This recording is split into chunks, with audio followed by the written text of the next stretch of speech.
Then soon, anyone arrested for a felony in Indiana might also have to give a DNA sample. And that's what's proposed in a new bill in the Statehouse. News Channel 15's Alyssa Ivinson has more on how it would work. Well, the DNA goes into a statewide database. The idea is to help police and prosecutors catch and convict criminals. Before you get to prison and before you get to court, if you're arrested for a felony, you'd have to give a sample of your DNA.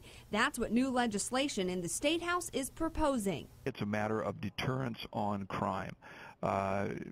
These individuals, regardless of what they're arrested for on a felony, they're going to know that we've got their DNA, and we're going to know who they are if they do something in the future. Senator Tom Weiss introduced the bill on Monday. Right now, Indiana's Department of Corrections takes DNA samples from people after they're convicted. That can miss some people who may offend again. You get a lot of folks that don't go into the Department of Correction. They're on a suspended sentence through probation. Judge Fran Gall supports the proposed law change. It's another tool in the toolbox for prosecutors and law enforcement to use to try to solve crimes that may go unsolved for decades because they don't know who did it.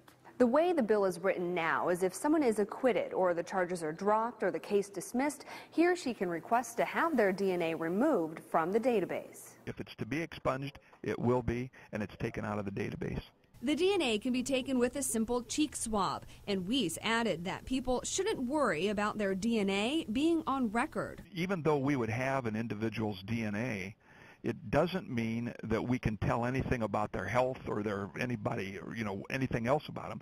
What we're looking for are certain markers within the DNA. The state police runs the current DNA database. If this bill becomes law, it's estimated the flow of DNA samples would increase by 50%, which would require about $1 million to expand the program. $1 million is well worth it if we're taking serious criminals off the street that we don't realize who they are because we don't have a match on their DNA.